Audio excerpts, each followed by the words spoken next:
சஹீஹுல் புகாரியில் 3406வது இலக்கம். சஹீஹுல் புகாரியில் 3406வது இலக்கம். ஜாபிர் இப்னு அப்துல்லா ரலியல்லாஹு அன்ஹு சொல்கிறார்கள், குன்னா மஅ ரசூலுல்லாஹி ஸல்லல்லாஹு அலைஹி வஸல்லம் பி மர்ரித் தஹ்ரான். லஹ்ரான் அல்ல, பி மர்ரித் தஹ்ரான், அதாவது மர்ருத் தஹ்ரான் என்கின்ற இடத்தில் நாம் இருந்தோம். ரசூலுல்லாஹ் மதீனாவிலிருந்து போற வழியில அந்த இடத்துல இருந்தோம். அப்ப அது ஒரு, அதாவது மரங்கள் நிறைந்த ஒரு பகுதி, மரங்கள் தாவரங்கள் நிறைந்த ஒரு பகுதி. அதுல இருந்தோமா. அந்த நேரத்தில் நாங்க என்ன செஞ்சோம்னு சொன்னா, நஜ்னில் கபாத், நஜ்னி அல் கபாத், நஜ்னி என்று சொல்றது வந்து அதாவது ஆயுதம்னு சொல்லுவோம், நம்ம பறிச்செடுக்கிறது, மரத்துல இருந்து ஆயுதல் அல்லது பறித்தெடுத்தல் சொல்லுவாங்க, பறிக்கிறேன்னு சொல்லுவாங்க. இப்படி நாங்கள் அந்த காய்களை என்ன செஞ்சோம், அதாவது கபாத் என்கின்ற காய் வகைகளை நம்ம ஆய்ந்து கொண்டிருந்தோம். அது என்ன தெரியுமா, கபாத் என்றா அராக் குச்சிக்குது, நான் மிஸ்வாக் சேரம், அதுக்கு சொல்ற அராக். இந்த அராக் குச்சியுடைய பழம், அந்த பழங்களை நம்ம பறிச்சு கொண்டிருந்தோம். ரசூல் ஸல்லல்லாஹு அலைஹி வஸல்லம் சொன்னாங்க, அலைக்கும் பில் அஸ்வத் மின், நல்லா கருப்பா பார்த்து பிச்சை எடுங்கன்னு சொன்னாங்க. கருப்பு காயா பார்த்து என்ன செய்யுங்க, பறிங்கன்னு ரசூலுல்லாஹ் சொன்னாங்க. இப்போ நம்ம வந்து ஒரு இங்கே காட்டு பகுதியால் போகிறோம்னு வைங்களேன், இந்த காட்டு மரத்தை பற்றி ஏதாவது அறிவு நம்மளுக்கு இருக்காது. ஈச்ச மரம் கண்டா மட்டும் இந்த ஈத்தம்பழம் மரம் அதுக்கு விளக்கம் சொல்லிக்கிட்டு இருப்பேமே தவிர, காட்டு மரத்தில் ஒரு 10 கண்டமெண்டா இது நல்ல குவாலிட்டியானது, இது வந்து இதுக்கு யூஸ் பண்ணலாம், இதுக்கு யூஸ் பண்ணலாம் அப்படி. கடைக்கு போனாலே என்ன செய்யதில்லை, எத்தனை வகை என்று சப்ஜெக்ட் விளங்குதில்லை. ஆனால் ரசூலுல்லாஹி ஸல்லல்லாஹு அலைஹி வஸல்லம் அவருடைய அறிவை பாருங்க. அல்லாஹ் தஆலா அவர் கொடுத்து காட்டு வழியால் போகிறாங்க, நஜ்னில் கபாத், கபாத்தை ஆய்ந்து கட்டிக்கிறாங்க. ரசூல் ஸல்லல்லாஹு அலைஹி வஸல்லம் அவர்களை நபித்தோழர்களுக்கு தெரியும் வியாபாரியாகத்தான், நபித்தோழர்கள் அதிகமானவர்களுக்கு தெரியும் வியாபாரியாக. அப்ப அலைக்கும் பில் அஸ்வத் மின், கருப்பை எடுங்க நாங்க சொன்ன, கருப்பா அடிங்க நாங்க. ஃபஇன்னஹு அத்யபு, அதான் நல்ல டேஸ்டா இருக்கும் நாங்க, அதான் நல்ல குவாலிட்டியாகவும் டேஸ்டாகவும் இருக்கும். உடனே சஹாபாக்கள் கேட்ட கேள்வி என்ன தெரியுமா, காலு அகுன்த தர அல் கனம், இதெல்லாம் உங்களுக்கு எப்படி தெரியும், நீங்க ஆடு மேய்ச்சிங்களா அப்படின்னு சொல்லி கேட்டாங்க. நீங்க ஆடு மேய்த்தீர்களா, ஆடு மேய்ச்சா தான் இந்த பகுதிகள் என்ன செய்வாங்க, வருவாங்க. உங்களுக்கு இது எப்படி தெரியும், நீங்க ஆடு மேய்ச்சிக்கலாம். சஹாபாக்கள் அந்த அங்க போனவங்களுக்கு என்ன செய்யல, தெரிந்து எல்லாருக்கும் அல்ல, அபூபக்கர் தெரிஞ்சிருக்கும், உமர்லாம் தெரிஞ்சு, அங்கோட போனவர்களுக்கு தெரிந்திருக்கவில்லை. ஃபஇன்னஹு அத்யபு கால அகுன்த தர அல் கனம், நீங்க ஆடு மேய்த்து கொண்டிருந்தீர்களா அப்படின்னு கேட்டாங்க. கால வஹல் மின் நபியின் இல்லா வகத் ரஆஹா, நான் மட்டுமல்ல, உலகத்தில் வந்த எல்லா நபிமார்களும் ஆடு மேய்த்தவர்களே, உலகத்தில் வந்த எல்லா நபிமார்களும் ஆடு மேய்த்தவர்களே என்று ரசூலுல்லாஹி ஸல்லல்லாஹு அலைஹி வஸல்லம் சொன்னார்கள். இதுல மிகப்பெரிய படிப்பினை, கீழ் நிலையிலிருந்து பெரிய இடத்துக்கு வந்திருப்பான். அப்படி ஒரு நிலையே இல்லாத மாதிரி தான் பேசுவாங்க. சுப்ஹானல்லாஹ், நினைச்சு பாருங்க பாவம் என்ன இருக்குது. அல்லாஹ் தஆலா உங்களோட சிறப்புல எதையும் குறைக்க மாட்டான். நம்ம அந்த கீழ்நிலையை சொல்றதுனால அந்த சிறப்புல எதையும் அல்லாஹ் தஆலா குறைக்க மாட்டான். இன்ன அக்ரமக்கும் இன்தல்லாஹி அத்காக்கும், அல்லாஹ் தஆலா இடத்தில் சங்கை உள்ளவன், இறையச்சம் உள்ளவன் தான். சொல்ல பயம், சொன்னா நம்மளே அப்படி நினைச்சிருவாங்களோ, இந்த ஊரை நினைச்சிருவாங்களோ, இந்த ஏரியா நினைச்சிருவாங்களோ, எல்லாம் அல்லாஹ்வுடைய பூமி, எல்லாமே அல்லாஹ்வுடைய பூமி, எல்லாம் அல்லாஹ்வுடைய மக்கள் அப்படி நினைக்காம, அந்த ஊரில் எங்களோட வாப்பா வந்து இந்த ஊர் தான், இப்படியா அந்த ஊரை விட்டு நம்மளே வெளியேற்றிடுறது. அந்த ஊரில் வாப்பா உண்மை, நான் பெரும்பாலும் அங்கே தான் வளர்ந்தேன், பிறந்த ஊரில் வளர்ந்த ஊர், அந்த ஊரை விட்டு தன்னை தூரமாக்கிக்கிறது. என்ன காரணம் அவருக்கு தான் தெரியும், சரியா, அல்லது அந்த குடும்பத்தை விட்டு தூரமாக்கிறது. எனக்கு அவ்வளோ டச் இல்லை அப்படின்றது, விளங்கிட்டா, எனக்கு அவ்வளோ டச் இல்லை, நான் பிறந்ததிலிருந்து அவங்களோட இல்லை, அல்லது அந்த தொழில் அது என்னமோ ஒரு 10 நாள் செஞ்சது தான், அதுக்கப்புறம் அது நான் ஒரு இதுக்கு செய்யவே இல்லை, அதுவும் கூட ஃப்ரீயா செஞ்சது. இவ்வளோ முன்னுரை தன்னை காப்பாற்றிக்கிறதுக்கு ஃப்ரீயா, உண்மையாக இருந்தால் பரவாயில்ல, உண்மையாகவே அப்படித்தான் ஓகே. அல்லது சொல்ல வாரவே எப்படியா நம்மளே கழிச்சிடணும் என்ற நோக்கத்தில் ஏதாவது அது வேற. இயற்கையா பேசுற டைம்ல அதை சொல்ல விரும்பல. ஷேக் அல்பானி அவர்கள் மதீனாவுடைய பள்ளி வயலுக்கு வரார். மிகப்பெரிய ஹதீஸ் கலை அறிஞர், உலகத்திலே முஹத்திதுல் அஸ்ர் அப்படின்னு பிரபல்யம். இப்னு உதைமின் இப்னு பாஸ் சொல்றாரு, மா தஹ்த அதீமி ஸமா அஅலம பில் ஹதீஸி இல்லல் அஅலம பில் ஹதீஸி மினல் அல்பானி, வானத்துக்கு கீழே ஹதீஸ்களை பற்றி அறிந்த எவரும் இல்லை அல்பானியை விட. அப்படியே இப்ப இன்றைய காலத்துல சொன்னவர் மதீனா பள்ளிக்கு வராரு. அப்ப அங்க ஒரு பழைய காலத்துடைய ஒரு கிளாக் என்ன செஞ்சது, ஒரு இது இருந்து, கடிகாரம் இருந்தது. அதுல அந்த டைம் ஆகிற இடத்துல குறிப்பிட்ட டைம்ல கொஞ்சம் சவுண்ட் என்ன செய்யும், ஓசை என்ன செய்யுது, பழைய கடிகாரம் வச்சிருந்தா சவுண்ட் வருது, பெல் சவுண்ட் என்ன செய்யுது வருகிறது. ஷேக் அல்பானி சொன்னார், இந்த கடித தங்குள்ள நிர்வாகிகள்கிட்ட, இந்த கடிகாரத்தை நீங்க அதை கழட்டி தந்தீங்க, நான் செஞ்சு தந்துடுவேன். அது எப்படி நீங்க செய்வீங்கன்னு கேட்டாங்க.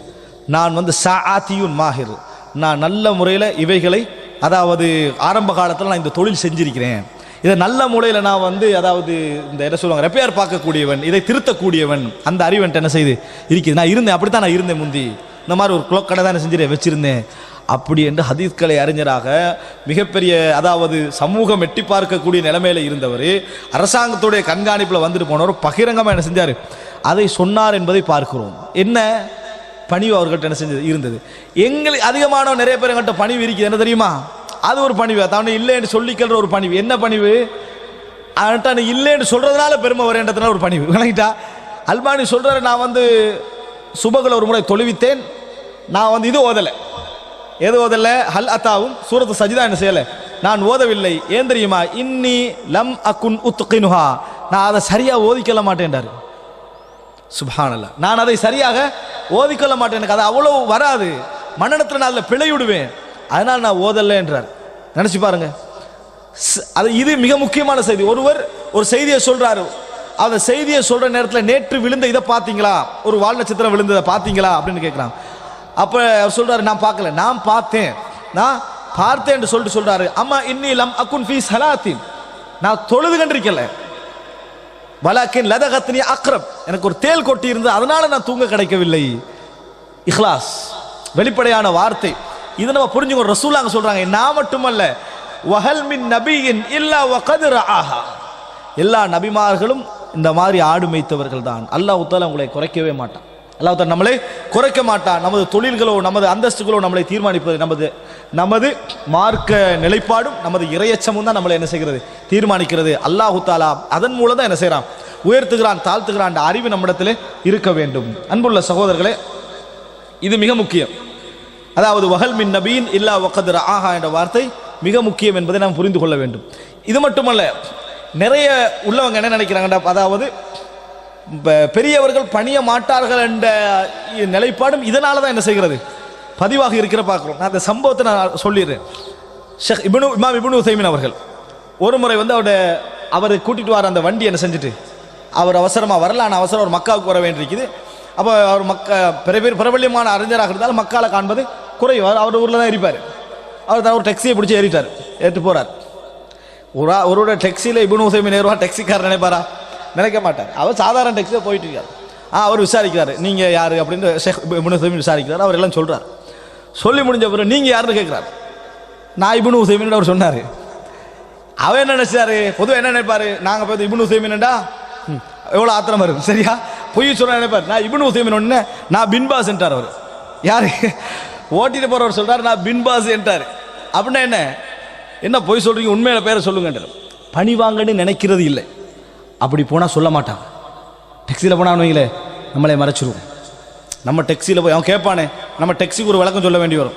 அவன் கவனக்கில்ல, அதெல்லாம் அவர்கிட்ட இருக்கல. நான் பின்பாஸ் சொல்ற லெவலுக்கு ஆகிட்டு கடைசியில் காட்டி நான் தான் இப்னு உதைமின் என்று நிரூபிக்க வேண்டிய நிலைமை வந்தேன். இப்னு உதைமின் என்ன செய்யறாரு, சொல்ற செய்தி நம்ம என்ன செய்கிறோம் பார்க்கிறோம். பணிவு நம்மளை உயர்த்துமே தவிர அதாவது மன் தவாதா ரஃபஅஹுல்லாஹ், அல்லாஹு தஆலா அதாவது பணிவதன் மூலம் கண்ணியத்தை தவிர வேறு எதனையும் என்ன செய்ய மாட்டான், அல்லாஹு தஆலா கொடுக்க மாட்டான் என்பதை நாங்கள் புரிந்து கொள்ள வேண்டும். அன்புள்ள சகோதரர்களே, இது ரசூலுல்லாஹி ஸல்லல்லாஹு அலைஹி வஸல்லம் சொல்ல வார்த்தை, வஹல் மின் நபியின் இல்லா வகத் ரஆஹா, எல்லோருமே என்ன செய்தார்கள், ஆடு மேய்ப்பவர்களாக இருந்தார்கள். இந்த ஆடு மேய்த்தல் சம்பந்தமான செய்தி வருது. ஏன் நபிமார்களுக்கெல்லாம் அல்லாஹு தஆலா இந்த ஆடு மேய்க்கிற அந்த இதை கொடுத்தான்னு சொல்லி ஒரு தஃசீர் சொல்றாங்க. வழக்கம் என்னதான், மனிதர்களை அவர்கள் வழிநடத்தக்கூடியவர்கள். ஆடு மேய்ச்சிட்டு வந்தா தான் என்ன செய்யலாம், மனிதர்களை ஒழுங்காக நிர்வகிக்கலாம் என்று சொல்லி ஒரு நிர்வாக வழக்கோடு பெரும் பெரும் உரைகள் என்ன செய்யறாங்க, சொல்றதை நீங்க என்ன செய்யலாம் பார்க்கலாம். அப்பதான் மனிதர்களை அவர்களால் என்ன செய்ய முடியும், நிர்வகிக்க முடியும். அதனாலதான் அவங்க என்ன செஞ்சாங்க, ஆடு மேய்ச்சாங்கன்னு என்ன செய்யறாங்க சொல்றாங்க. இந்த தஃசீர் அவங்களாக எடுத்துக்கொண்ட விளக்கமே தவிர இதற்கு குர்ஆன் சுன்னாவோ அல்லது மறைமுகமான ஒரு ஆதாரமோ இதற்கு இல்லை என்பதை நம்ம புரிந்து கொள்ள வேண்டும். இறுதியாக அன்புள்ள சகோதரர்களே, ஜாகிலிய காலத்துடைய பகுதிகளில் இன்னொரு அங்கம், இன்னொரு கட்டம் என்ன செய்கிறது, எஞ்சி இருக்கிறது என்பதை நம்ம புரிஞ்சு கொள்ளணும். இதில் கடைசியாக ஒரு விஷயத்தை சொல்லி முடித்துக் கொள்கிறேன். இப்படி ஒரு செய்தி சொல்வார்கள் ஜாகிலிய காலத்தில் நடந்ததாக, ஆனால் அது மிக பலகீனமான செய்தி. அது என்னன்னு சொன்னால், இந்த செய்தி முஸ்னத் அல் பஸாரில் வருகிறது. அதே போல இமாம் புகாரியுடைய தாரிகுல் கபீர் என்ற நூல், தாரிகுல் கபீர் என்றா புகாரி இமாம் தான் முதலாக அறிவிப்பாளருடைய வரலாற்றை என்ன செஞ்சாங்க, தொகுத்து எழுதினவர். அந்த தாரிகுல் கபீர் என்ற இமாம் புகாரியுடைய நூல்லையும் வருது. என்னன்னா, ரசூலுல்லாஹி ஸல்லல்லாஹு அலைஹி வஸல்லம் சொல்றாங்க, அதாவது மா ஹமம்து பிஷைஇன் மிம்மா கான அஹ்லுல் ஜாஹிலிய்யா யஅமலூன பிஹி கைர மர்ரத்தைன், ஜாகிலிய மக்கள் செய்து கொண்டு வந்த எந்த ஒரு செயலை நான் செய்யணும்னு எப்பொழுதும் என்ன செஞ்சதில்லை, நினைச்சதில்லை. ரெண்டு கட்டத்தில் தவிர 2 கட்டத்தில் நான் என்ன செய்திருக்கிறேன், அப்படி நினைத்திருக்கிறேன். அப்படி என்று ஒரு இசை கச்சேரி, ஒரு பெண்ணுடைய சமம், இப்படி 2-3 விஷயங்கள் மாறி மாறி வருகிறது. இதில் அது வரல தெளிவாக என்னன்னு. அந்த 2 டைம்ல நான் நினைச்சேன் குல்லுதாலிக்க யஹூலுல்லாஹு பைனி வ பைனா, அந்த ஒவ்வொரு கட்டத்திலும் அல்லாஹு தஆலா தனது அருளால என்ன செஞ்சான், தடுத்து நிறுத்திட்டான். போகாத வண்ணம் ஒரு தடங்களை ஏற்படுத்தி அல்லாஹு தஆலா என்னை தடுத்து விட்டான். அதுக்கு பின்னால மஹமம் துபஅதஹுமா ஹத்தா அக்ரமனி அல்லாஹு பிரிசாலத்தி, அதுக்கு பின்னால அது போன்ற ஒன்றை நான் நினைத்ததே கிடையாது. அல்லாஹ் என்னை இந்த நபித்துவத்தை கொண்டு கண்ணியப்படுத்துகின்ற வரைக்கும் அந்த 2 முறை நான் நினைச்சிக்கிறேன். ஆனால் அல்லாஹ் என்னை தடுத்துட்டாண்டு வரக்கூடிய செய்தி பலகீனமானது. அந்த செய்தி பலகீனமானது. பலகீனமானதால குறையாண்டு கேட்டா இல்லை, 2 முறை நினைக்கலன்னு அர்த்தமாயிரும். 2 முறையும் நினைச்சாங்கன்றதல்ல, நினைச்சதாக இந்த செய்தியே என்னது எதுவும் இல்லை. 2 முறை அப்படி அந்த தவறை நம்ம செய்வோம் அப்படின்ற சூழலாக நினைச்சதாக ஒரு செய்தி வருகிறது. இந்த செய்தி முஸ்னத் அல் பஸாரில், தாரீகுல் கபீர் போன்ற கிரந்தங்களில் வருகிறது. இது பலகீனமான செய்தி. இப்பொழுது நான் சொன்ன இந்த 5-6 செய்திகளும் ஜாகிலிய காலத்தில் விஷயத்தில் அதிகமாக சொல்லப்படாத அல்லது அதிகம் ஞாபகப்படுத்தப்படாத செய்திகள். இன்ஷா அல்லாஹ் வரக்கூடிய வாரம் இன்னும் உள்ள ஒரு சில பகுதிகளை நான் என்ன செய்கிறேன், நான் சொல்லி முடித்துட்டு ஜாகிலிய காலத்துடைய பகுதியிலிருந்து ரசூல் ஸல்லல்லாஹு அலைஹி வஸல்லம் நபித்துவத்துக்கு பின்னால் உள்ள பகுதிக்கு இன்ஷா அல்லாஹ் வருவோம்.